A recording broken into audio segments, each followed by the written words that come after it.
I've made a couple of videos about the Sylville Smith shooting, and in each of the videos I've said that we need to see the body cam video from the officer that shot him. Now, we've already been told that there's no audio, and to me that's extremely troubling. But at least we need to see the video. Now, we should always give these situations a little time to try to get as many facts out there as possible.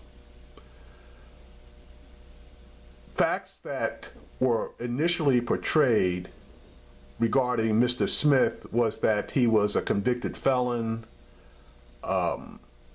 that he obviously, I'm sorry, not obviously, he was driving a rental car, he was driving suspiciously, etc. Okay. New facts are coming out that, number one, the car that he was driving was his own car. The family has indicated that they went to get the car and the police will not release the car until Monday. Why would the family go to get a rental car? And I welcome everybody to go back to the press conference that was given by the police chief and the mayor, where they clearly stated that he was driving a rental car. Okay? Now, number two, the convicted felon portion. I've already done a video on that. This man was not a convicted felon. He had one conviction for a misdemeanor. That does not make you a convicted felon. I'm waiting for the family to get an attorney, and hopefully they already have one, that's going to go in and pull out a copy of what he's reported to have, and that is a concealed carry permit. Okay.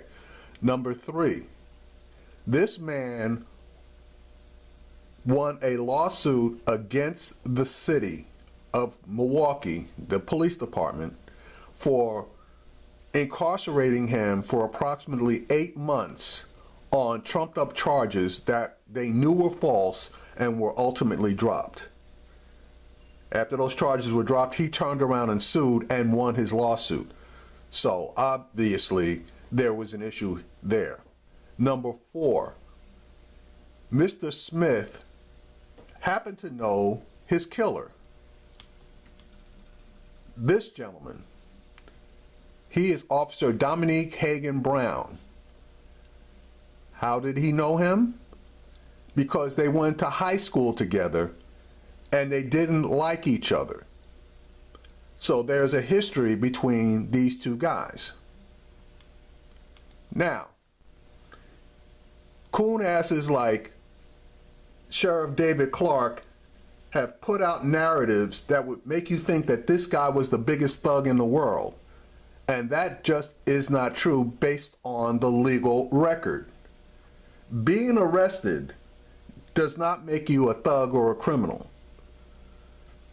There's a study out there that says black males will be arrested between 1 and 3 times in their lifetimes. I didn't say convicted, I said arrested. Guess what? I've been arrested 3 times. One time for standing still, keeping my mouth shut, minding my own business, okay?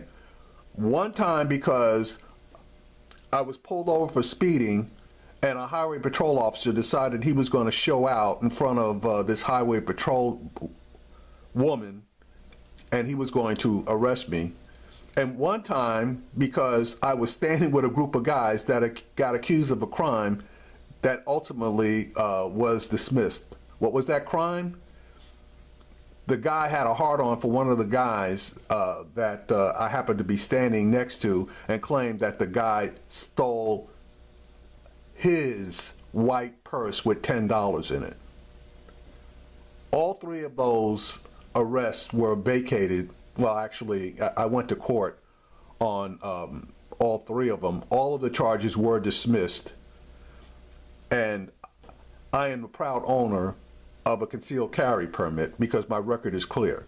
Apparently, this guy fell into the same situation. So, I had stated earlier that I wanted to see a copy of the video. I wanted to see the autopsy, and now I want to see the fact that I want proof that he in fact owned the car that he was driving, and I want to see a copy of his concealed carry. I said in the previous video, something is wrong here. Something is definitely wrong. And now that I know that there is a history between this officer and Mr. Smith, and a history between Mr. Smith and the Milwaukee Police Department, I am getting more and more skeptical about the story. Now, there is a report that the autopsy is out, and that the autopsy says that he was shot in the arm and in the chest. I suggest that the family get their own person to do their own private autopsy to confirm that information.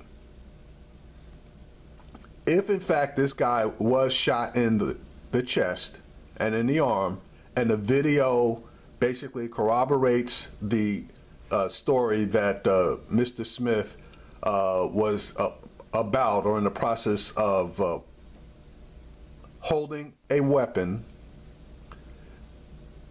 and then bringing his arm up in a manner that could be considered getting ready to fire, then, you know, that is what it is. But if that video shows anything else, and I don't want to see any time gaps in this video, period. If that video shows anything else, we're going to have a real problem here. Now, the city of Milwaukee is already under investigation by the Department of Justice. I found that out recently. So we have some issues here. And it will not be the first time that police officials and politicians have got out there in front of cameras and lied. Okay? Sheriff David Clark has already got out there and basically lied when he called this man a convicted felon. That is absolutely not true. Okay? And I'm going to stay away from Clark other than that. I've already made videos about him. David Clark is a criminal. So we need to get all the information, and we need to get it as quickly as possible. Okay, for those of you who are a bit skeptical as far as Mr. Smith's record, a search of Wisconsin's court records revealed several arrests, but only one misdemeanor conviction for Sylville Smith. His record also included traffic offenses. No felony convictions were found. Therefore, he is not a convicted felon. The misdemeanor conviction for carrying a concealed weapon came in July 2014. He pleaded guilty to the charge and was fined $443 and ordered to serve 1 day in jail. That's his only conviction. His record also included guilty findings on traffic offenses for speeding, operating a motor vehicle without insurance, possession of open intoxicants in a motor vehicle, and operating a motor vehicle with a suspended license. Mr. Smith was also arrested on a charge of intimidating a witness by a person charged with a felony, which is a felony offense itself. The case was dropped later that year by the prosecutor. He was also charged with first-degree reckless endangering safety, a felony, and misdemeanor possession of THC earlier in 2015. Those charges were also dismissed by a judge. So this guy did not have the record that these cops are trying to pin on him. So it's just another example of defaming a person who doesn't have the ability to defend himself. Now, again, I want the information. I want the video. I want to see the autopsy report. There are quite a few things that we need to find out about. The car, was it his car? I want to know exactly what driving suspiciously looks like, means in this case. And I need the family to come up with a copy of his license to conceal carry, which they have reported that he has. But this man has been smeared, okay? He's been smeared. And if that cop knew him, as it's been reported that he did, and they had issues, that makes us even more suspicious. Now, a lot of people are talking about conspiracy theory and that Mr. Smith had a gun that was stolen. Excuse me. That needs to be proven to me, because cops commit burglaries too. And if this cop came up the way that it's reported, and it's reported that he came up hard, I'm not putting it past him and his buddies to have broken into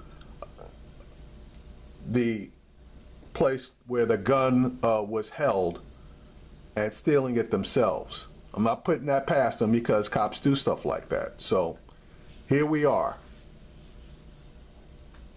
We need to know. We need to know now. Chicago released their body cam video on a recent shooting, and it only took them a week. So with crap blowing up like this, I think it behooves the people in control of the video to get that video out there so that we can see for ourselves what went down. And again, I'm saying I'm troubled because there's no audio, because the cop claims that he told Mr. Smith to drop the weapon twice. And you got to be crazy, okay, in order to turn around and start to point a weapon at a police officer, especially if the officer has his gun drawn. And if the officer didn't have his gun drawn and he starts to point the weapon, that officer must be awful damn fast on the draw in order to draw and fire his weapon twice without Mr. Smith being able to get his arm into firing position and fire at least one round.